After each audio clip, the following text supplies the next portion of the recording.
Last week lang sinend off party na po natin si Miss Iza Calzado dahil papunta na nga siya sa Hollywood. Nagsimula na nga po doon ang shooting ng Hollywood remake ng Sigaw o nga The Echo, ayan.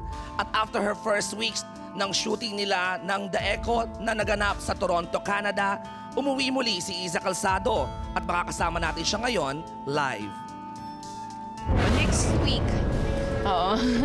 Oo, babalik pa ako. Babalik pa yan. Sabi ko pang eksena. Tatapusin lang. Kaya Yung bumalik yan, tatapusin lang yung impostora. Mabibigat pa yung eksena ko dun pagbalik. Doon yung ako ipagdasal. And last Friday nga, Iza returned home, baon ng iba't ibang kwento about her first week in Hollywood.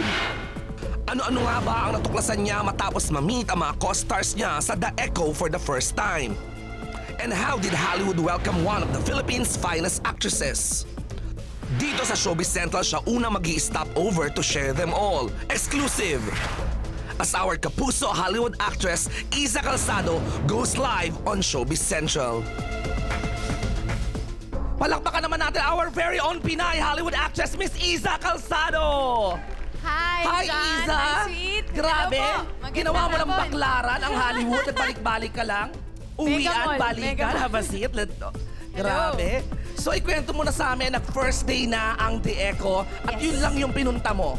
Actually, nag-start sila noong August 13, nung pag-alis ko dito. Pero Okay. yung shoot date ko, August 15. Okay. So, okay naman. Isang araw ka lang talaga. Isang araw lang ako. Nung Okay. 14, pagdating ko doon, the next day, 14, nag-makeup test and all that, wardrobe fitting, ganyan. Na-meet ko yung co-stars ko. And then, 15, nag-shoot na ako. Anong pakiramdam na ang mga ka-eksena mo, itong Carl. si Bradford? And then, si Jessie Bradford. Oo. Actually, na-meet ko na siya, pero hindi ko pa siya nakaka-eksena. Ang naka-eksena ko si Carlos Leon. Okay, na Ayun. isang Hollywood actor din. Actor. Tapos, Siya yung yung dad nung first na anak ni Madonna. ay, correct! Siya. O, kamusta? Hindi ka ba na-intimidate? O sila ba ang hindi ba na-intimidate or nahiya sa'yo? Hindi ko alam kung ano yung feel nila. Mahirap mag-assume. Pero ako, I try to play it na parang sabi kasi ni Sunshine sa akin, ng mga kaibigan ko, pagdating mo doon, baka naman ngumanganganga ka ha, hindi mo masyado dapat ipakita na sobrang starstruck mo. Kasi may ganun ako eh. May habit Correct. akong Parang ganun napapanood ko to sa TV, Oo, diba? ah. Nung tinitingnan ko nga si Jessie Bradford, parang ino-observe ko siya, ganun. Pero naman pare-pareho lang. Parang tayo lang din. English Ang lang ang babait. salita. English lang. Iba lang yung kulay ng mata, ng buhok. Alam mo, ngayon ko lang nalaman nung kinento mo sa akin na ang Hollywood version pala ng Sigaw na The Echo nga ay si Direk Yam Laramas Yes. din ang director. So, Tama ka. na-penetrate na ng Pinoy director Oo nga ang Hollywood. Wow, good luck kay Direk Yam. Ang masabi ko lang, walang sinabi yung mga tao doon na kasali sa production, kundi good words at saka manghang-mangha sila na Yam daw is such a professional and he Wow. really knows what he's doing. So Okay. I'm so proud to be part of it. Eh ngayon na nagpunta ka ng Hollywood, yung isang shooting day na yun, may mga umaaligid-aligid ba sa'yo, Iza? Na ano? Ng mga Hollywood actor Wala, or Diyos mga ko. staff or crew? Ay, Sila ba napanganga sa'yo na ang ganda nito, yung gano'n? ewan ko, tanongin mo. Pag may magkakataon ka, ang hirap naman sagutin ng tanong mo. Ewan ko, pero hindi alam nung lahat na Pinay ako, except for the few ones who actually saw the original. Anong alam nilang nationality mo? Latina Yung si siguro, Carlos no? Leon, sabi niya, I thought you were Spanish. Gumanon siya, or Wow. Latina. So, yung iba naman, you're from the Philippines? Gumaganon. O sabi, ambisyosa. Sana may maganda may ganito kaganda sa Pilipinas. Sana ginanon mo. Oh, hindi. Sabi ko, wala lang. Sabi ko, yes, I am, but I have Spanish blood, sabi ko. Pero I'm Correct. Filipina. Alright, so ang tanong, kailan ang balik mo, Iza? Kasi sandali ka lang pala, one day ka lang nag-shooting doon, bumalik ka rito dahil tatapusin mo ang impostora. Nag-shoot ako kahapon, then Monday, Tuesday may shoot ako.